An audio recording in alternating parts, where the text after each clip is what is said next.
আমাদের জীবনের সপ্তাহের ধারণা এতটাই সাধারণ ব্যাপার যে আমরা এটা নিয়ে খুব একটা মাথা ঘামাই না। তবে কখনো ভেবে দেখেছেন কি, কেন সপ্তাহে ঠিক 7 দিন থাকে? কেনই বা এটা 5 বা 10 দিন নয়?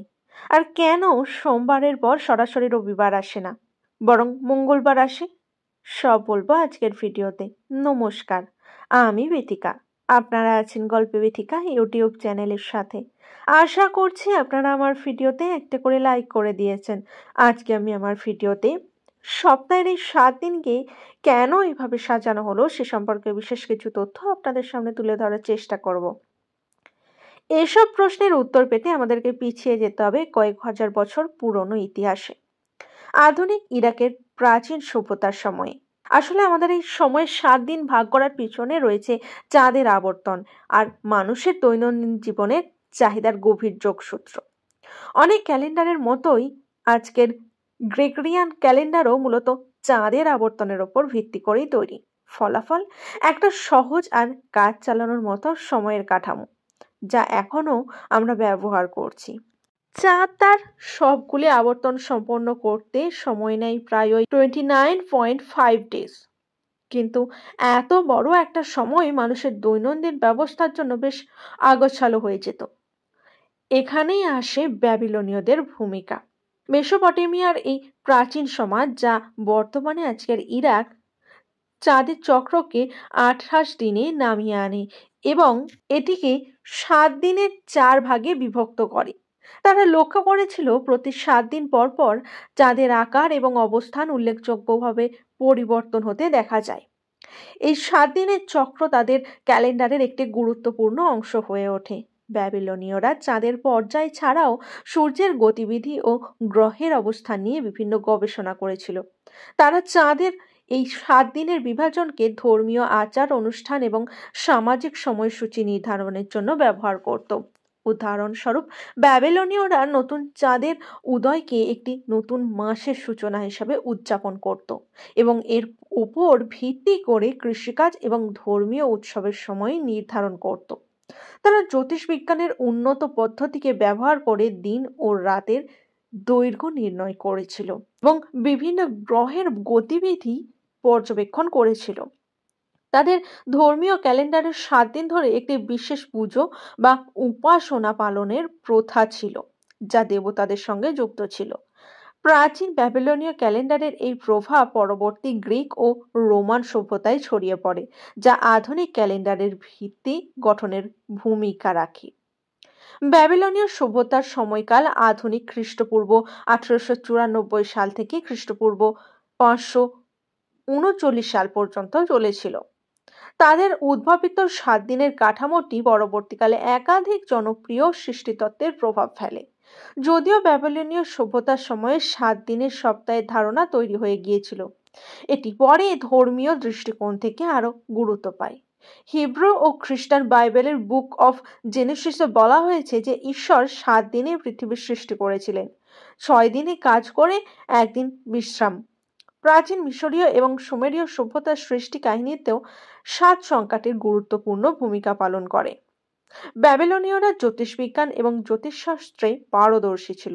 তারা বিশ্বাস করত যে আকাশের দৃশ্যমান 7টি প্রধান জ্যোতিষ্ক মানুষের জীবন এবং ভাগ্য নির্ধারণ করে। খ্রিস্টপূর্ব 500 সালের দিকে তারা একটি রাশি চক্র তৈরি করেছিল, যেখানে সপ্তাহে প্রতিটি দিন একটি গ্রহের সঙ্গে যুক্ত ছিল। এই 7টি গ্রহ হলো সূর্য, চাঁদ, মঙ্গল, বুধ, বৃহস্পতি, শুক্র ও শনি। ব্যাবিলনীয়রা প্রতিটি গ্রহকে একটি নির্দিষ্ট দেবতার সাথে যুক্ত করেছিল এবং দিনগুলির নাম সেই দেবতাদের নাম অনুসারেই নির্ধারণ করেছিল। কিছু ঐতিহাসিক সূত্র অনুযায়ী সপ্তাহের দিন এবং গ্রহগুলির মধ্যে এই সংযোগ প্রাচীন গ্রীসের মধ্যে আরও জনপ্রিয় হয়ে উঠেছিল এবং এই রোমান সভ্যতায় পরিমার্জিত হয়ে আধুনিক 7 দিনের সপ্তাহের ভিত্তি গড়ে তোলে। গ্রিক জ্যোতির্বিদ ও গণিতবিদরা ব্যাবিলনীয়দের জ্ঞান অনুসরণ করে নিজেদের ধ্যান ধারণা যুক্ত করেন। তারা সপ্তাহের দিনগুলির সঙ্গে গ্রহগুলির সংযোগকে আরও সুগঠিত করেন এবং এর সঙ্গে দেবতাদের নাম যুক্ত করেন। রোমানরা এই পদ্ধতিকে তাদের দৃষ্টিভঙ্গিতে নামিয়ে নেয় এবং এটিকে আরও কাঠামোগত করে তোলে। তারা দেবতাদের নাম অনুসারে দিনগুলির নামকরণ করে, যা তাদের সংস্কৃতির গুরুত্বপূর্ণ ভূমিকা পালন করত। উদাহরণস্বরূপ শনিবার ছিল ডাইস স্যাটার্নি, রবিবার ছিল ডাইস সোলিস এবং সোমবার ছিল ডাইস লুনার।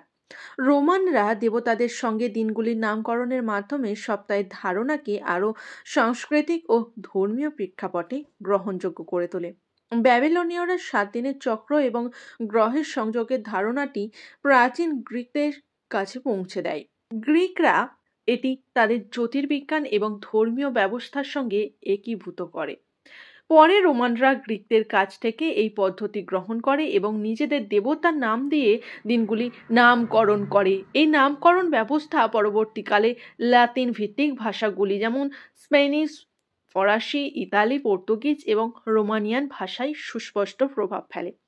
ইংরেজি ভাষাতেও এর কিছু প্রভাব দেখা যায়, তবে ইংরেজি একটি জার্মানিক ভাষা। নরমান বিজয়ের পর রোমানরা গ্রহগুলির গতির ওপর ভিত্তি করে অনুমান করেছিল কোনটি পৃথিবীর কাছে, কোনটি পৃথিবীর দূরে। তারা বিশ্বাস করত যে আকাশের গ্রহগুলি চলাচলের গতি তাদের দূরত্ব নির্দেশ করে।